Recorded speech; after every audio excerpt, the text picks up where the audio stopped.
Uh, I highly welcome you today. Yeah. This is my first episode. We're really happy to have you. But I'm sure a lot of people know you. For those who don't, why don't you tell us a little bit about yourself? You should have given me a better introduction. I feel like you can give me a good introduction. Yeah. My name is, I think I can finally say this now. My name is Dr. Akuta. And I first of all, people see me online a lot, but professionally, I am working in the medical field, and I am a PCOS survivor and reverser. So I think I want to focus on that because I have a lot of things that I can talk about by myself, but this is one thing that identifies me as a person, and it's part of my being and my personality. So talking about PCOS is something I'm really passionate about because it's not talked often. So yeah, I'm really excited for this talk today and can't wait to hear what you have in store. That's amazing. I'm really glad to have you here because I remember our journey started when I attended one of your events. And ironically, what I saw is that there's not a lot of men that were available there. Yeah. So I can say that women know about it, but they don't know in specific as much as you. And it's great that we have something to identify you with. Of course, it's not your only thing, but it's something that you can spread a lot of awareness about and help people. And that's what this page is all about.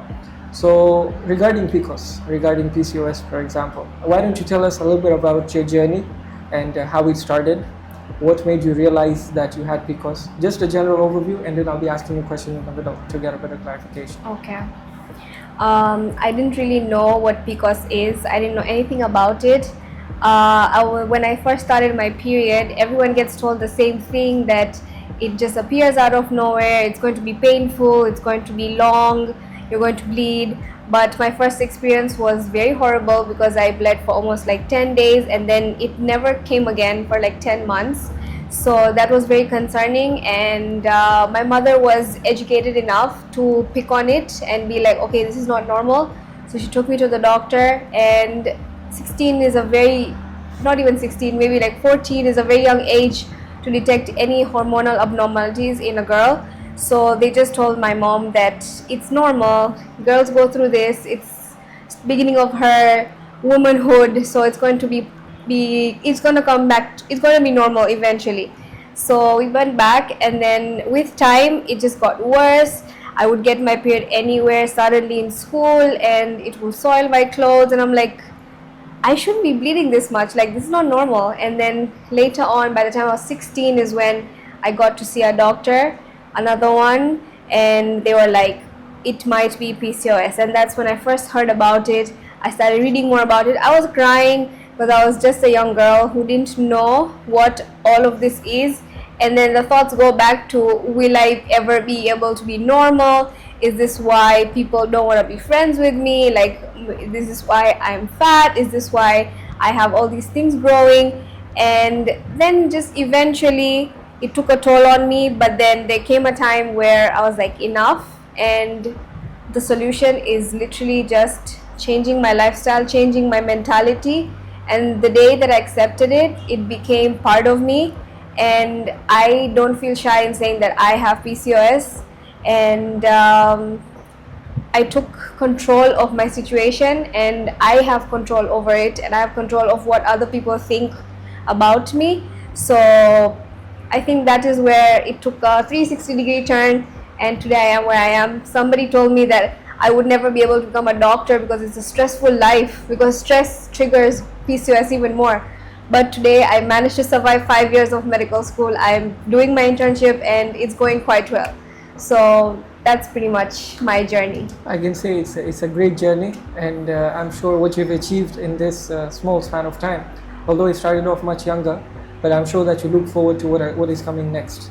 And I think it's the right person that we've invited here because it shares the experience not just for the older women, and especially at this age where life is so volatile, where you have so many things to do. You either have to study, you either have to take care of the family, you have to do so many things. And especially the way I know that PCOS triggers cortisol levels, it's always high. So managing all of that, I'm sure, is an inspiration to all of us that's watching this. Yeah. So it's a great start to have, of course. When we talk about PCOS, in my opinion, I feel that a lot of the women that I ask that are not as educated or they don't have access to these events, so let's say the locals, for example, or people that have surface level education, when I tell them about PCOS, they think it's just a made up thing.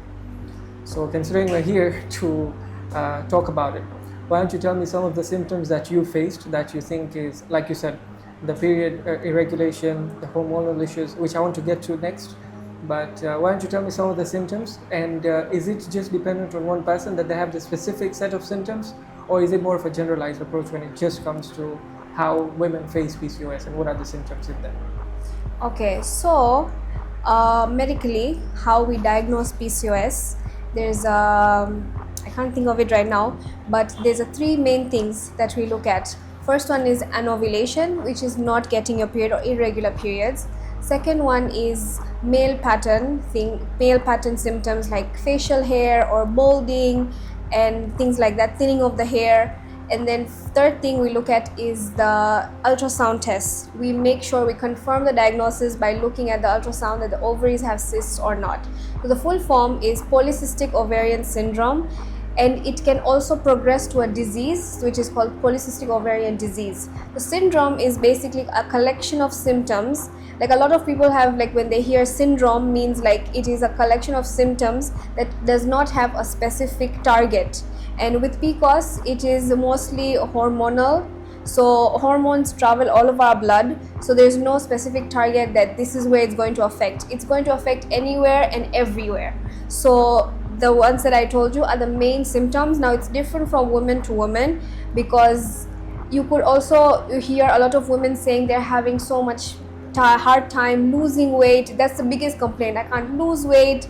I'm eating, I'm dieting, I'm doing exercise. People think doing vigorous exercise is what's going to help them lose weight, but it's not. But then you'll come across women who are very, very skinny, and you'll be like, this person has PCOS. And they have PCOS because theirs is very like masked, and it doesn't show in their weight. It doesn't show. They might have irregular periods, but you can't tell because they don't look the part. So just to judge a woman by saying that she's fat, that means she has PCOS and she just has to lose weight, is not wrong. I have lost almost 20 kgs and I still have PCOS because it is a hormonal thing and it never goes away because it runs in the blood. So it's like other hormonal problems like thyroid, like diabetes, because the cortisol level, progesterone, estrogen, everything runs in the blood. So it's really hard to take control of it and say that you're cured from it. So the main symptoms are these three, and it is of concern if you don't get your period regularly for 3 months or more. It is time for you to consult a doctor. Okay, so that really gives us an insight on very vast majority of things, but I think these three narrows it down. Now there's certain elements there, like for example, you said that skinny women can also have PCOS. So what are some of the symptoms that they face? So we can say, let's say irregular periods are part of it. Would you say that the ovarian cyst that they get, is that part of the diagnosis as well? That's regular throughout, like whether it's a fat woman or a skinny woman? Is that symptom throughout? You'd be surprised as to so many women that have all the symptoms, clinically don't have any cyst on their ovary, and it shows on the ultrasound that your ovaries are fine. But then there is something that is probably being missed out on.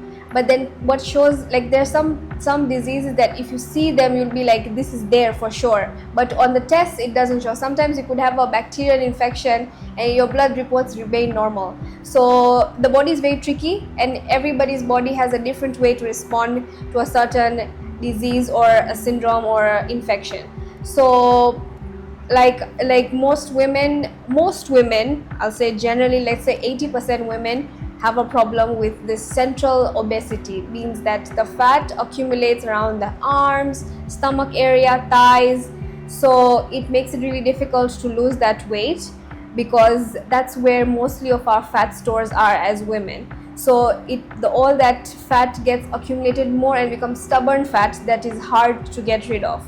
But then women who are of regular weight, most of them have like irregular periods, and they also have male pattern. You can tell because they have like facial hair. Facial hair is it's way more than regular hair. Like you could have facial hair, but then it's like you feel like you're growing a beard or you're losing a lot of hair. That's also another problem.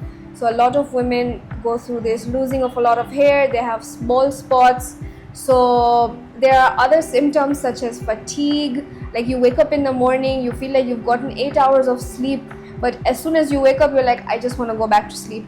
Coffee doesn't help, no caffeine helps, and your cortisol levels are high. When you wake up, your face is puffy, you just feel like you don't have the energy for the rest of the day. But then when you go to sleep at night, you can't sleep because it's insomnia. So it's like I said, a syndrome. So it's like all parts of your body from head to toe get affected.